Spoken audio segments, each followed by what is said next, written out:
নমস্কার বন্ধুরা, আশা করি সবাই খুব ভালো আছো। শুভমিতা ব্লগে সবাইকে স্বাগত জানাই।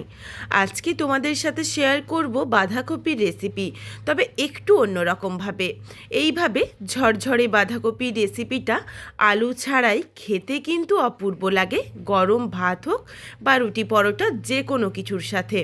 তবে বন্ধুরা, তোমরা কিন্তু বাড়িতে অবশ্যই একবার হলেও এইভাবে রেসিপিটা বানিয়ে দেখো, তারপর আমায় কমেন্ট করে জানিও রেসিপিটা তোমাদের কেমন লাগলো। তাহলে চলো বন্ধুরা, রেসিপিটা দেখে নেওয়া যাক। রেসিপিটা কেউ স্কিপ করো না, স্কিপ করলে আমি কি পদ্ধতিতে রেসিপিটা বানালাম বা কী মশলার অ্যাড করলাম সেটা তোমরা মিস করে যাবে, তখন হয়তো রেসিপিটা খেতে এতটা ভালো হবে না।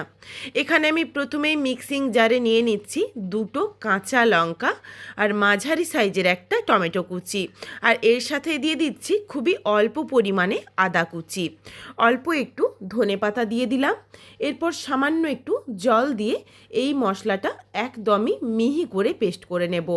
এই রেসিপিটার মধ্যে গুঁড়ো লঙ্কার ব্যবহার করব না, এই জন্য তোমরা যেমন ঝাল খাবে সেই বুঝে কাঁচা লঙ্কাটাই বেটে নিও। এদিকে দেখো, মশলাটা একদমই মিহি করে বেটে নিয়েছি। কড়াই গরম করে প্রথমেই অল্প একটু সর্ষের তেল গরম করে নিলাম। তেলটা গরম হয়ে গেলে বেশ কিছুটা বিউলির ডালের বড়ি ভেজে তুলছি।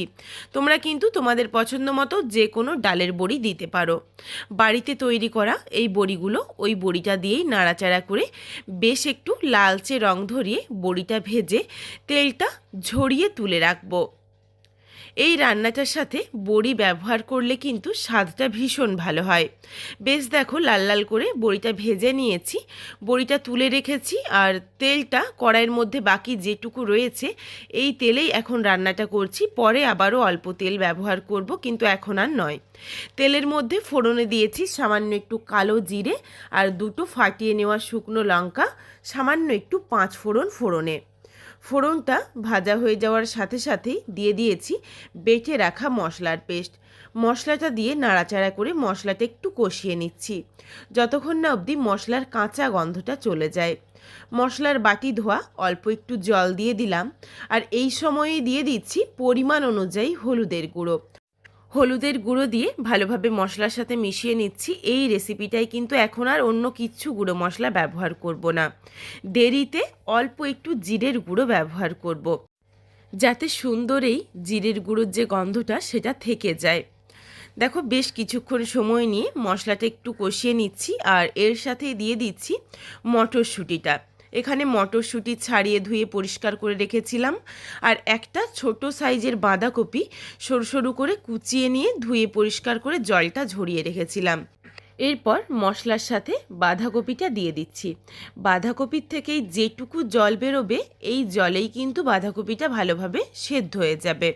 একদম গলিয়ে সেদ্ধ করার কিন্তু দরকার নেই, একটুখানি গোটা গোটা কিন্তু থাকবে, তাহলেই খেতে বেশি ভালো লাগবে। ভালোভাবে মিশিয়ে নিয়ে দিয়ে দিচ্ছি স্বাদ অনুযায়ী লবণ। লবণ দিয়ে ভালোভাবে আরেকবার মিশিয়ে নিলাম। এরপর ঢাকা চাপা দিয়ে বাঁধাকপিটা সেদ্ধ করে নিচ্ছি। আর বাঁধাকপি এই সেদ্ধ করতে করতেই কিন্তু বাঁধাকপির জলটাকেও খুব ভালোভাবে শুকিয়ে নিতে হবে, যাতে বাঁধাকপির মধ্যে একটুখানিও জল না থাকে, তাহলেই খেতে বেশ ভালো লাগবে। বাঁধাকপির এই তরকারিটা কিন্তু একদম ঝরঝরে হবে। তো এইদিকে দেখো, আমি কিছুক্ষণ ঢাকনা দিয়ে ঢেকে দিচ্ছি। ফিরে আসছি বেশ কিছুক্ষণ পর। কিছুক্ষণ ঢেকে রেখেছিলাম, ঢাকনাটা খুলে নিয়েছি। দেখো, বেশ কিছুটা জল বেরিয়েছিল, কিন্তু জলটাও দেখো কিছুটা শুকিয়েছে, কিন্তু এখনও কিছুটা রয়েছে।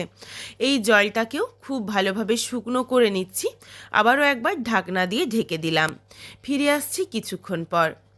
বাঁধাকপি জলটা দেখো খুব ভালোভাবে শুকিয়ে গেছে, জলটা আর নেই। আর ঠিক এভাবেই সেদ্ধ করতে হবে। দেখো, বেশ একটু গোটা গোটাও রয়েছে। আর ঢাকনা দিচ্ছি না, ঢাকনা ছাড়া একটু নাড়াচাড়া করে নিচ্ছি। আর এই সময় এখানে দিয়ে দেব হাফ চামচ পরিমাণে চিনি। চিনিটা অবশ্যই দিও, তাহলে টেস্টটা ব্যালেন্স হবে, খেতেও বেশ ভালো লাগবে। আর দিয়েছি খুবই সামান্য একটু জিরের গুঁড়ো। এগুলো দিয়ে নাড়াচাড়া করে আবারও মিশিয়ে নিচ্ছি। আবারও প্রায় মিনিট দুয়েক মতো একটু নাড়াচাড়া করে নিচ্ছি, তবে এখন আর ঢাকনা দেব না, ঢাকনা ছাড়াই নাড়াচাড়া করে নিচ্ছি, যাতে জল যেটুকু রয়েছে বাঁধাকপির গায়ের মধ্যে সেটাও শুকিয়ে যায়। জলটা দেখো একদম শুকিয়ে গেছে, তলাতে ধরে যাচ্ছে। এরপরই বাঁধাকপিটা নাবিয়ে নিচ্ছি।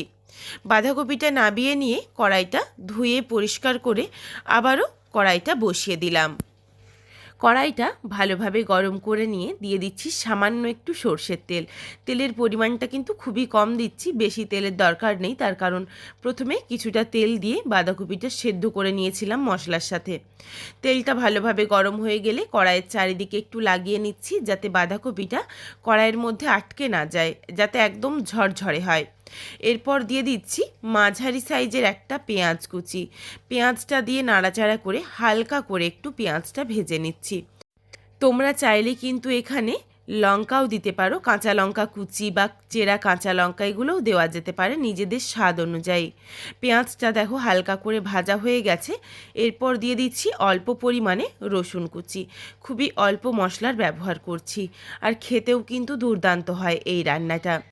রসুন কুচিটা দিয়েও নাড়াচাড়া করে হালকা একটু লালচে রং ধরিয়ে ভেজে নেব। এই রসুন বা পেঁয়াজ কোনোটাই কিন্তু খুব বেশি একদম লালচে করে ভাজা হবে না, হালকা লালচে করে ভাজলেই হবে। কিছুক্ষণ ধরে দেখো নাড়াচাড়া করতেই হালকা করে ভাজা হয়ে গেছে, বেশ একটু লালচে রং ধরেছে। এরপর এর সাথে দিয়ে দিচ্ছি বাঁধাকপিটা। বাঁধাকপি দিয়ে নাড়াচাড়া করব, আর অবশ্যই আঁচটা এই সময় বাড়িয়ে রাখবো, যাতে যেটুকু জল বেরিয়েছে এইটুকু জলও কিন্তু শুকিয়ে যায়। দেখো তাহলেই একদম ঝরঝরে হয়ে যাবে। এরই সাথে দিয়ে দিলাম ভেজে রাখা বড়িগুলো দিয়ে নাড়াচাড়া করে ভালোভাবে মিশিয়ে নিচ্ছি, আর কড়াইয়ের চারিদিকে একটু ছড়িয়ে ছড়িয়ে ভেজে নিচ্ছি। বেশ দেখো সুন্দর একদম ঝরঝরে হয়েছে, অথচ সুন্দরভাবে সেদ্ধও হয়ে গেছে। রান্নাটা একদম রেডি। তোমরা চাইলে শেষে আবারও অল্প একটু ফ্রেশ ধনেপাতা কুচি দিতে পারো, তবে এখানে আমি আর দিলাম না, তার কারণ যেটুকু বাটার ব্যবহার করেছি তাতেই কিন্তু সুন্দর একটা গন্ধ এসেছে। এরপর রেসিপিটা নাবিয়ে নিচ্ছি। বন্ধুরা, বাড়িতে অবশ্যই একবার হলেও বাঁধাকপি এইভাবে রান্না করে দেখো, তারপর আমায় কমেন্ট করে জানিও যে রেসিপিটা তোমাদের কেমন লাগলো। রেসিপিটা তোমাদের যদি ভালো লাগে তাহলে লাইক করো, শেয়ার করে বন্ধুদের দেখার সুযোগ করে দিও। তোমরা যদি আরও এইরকম নিত্য নতুন ঘরোয়া রেসিপি দেখতে চাও তাহলে অবশ্যই আমার চ্যানেলটিকে সাবস্ক্রাইব করে পাশে থাকা বেলটি অন করে অল নোটিফিকেশন অন করে দিও, যাতে আমার প্রত্যেকটা রেসিপির নোটিফিকেশন সবার প্রথমে তোমাদের কাছে পৌঁছে যায়। আবারও খুব শীঘ্রই হাজির হচ্ছি নতুন কোনো এক ঘরোয়া রেসিপি নিয়ে। পরবর্তী রেসিপি দেখার আমন্ত্রণ রইল। পুরো ভিডিওটা দেখার জন্য অনেক অনেক ধন্যবাদ।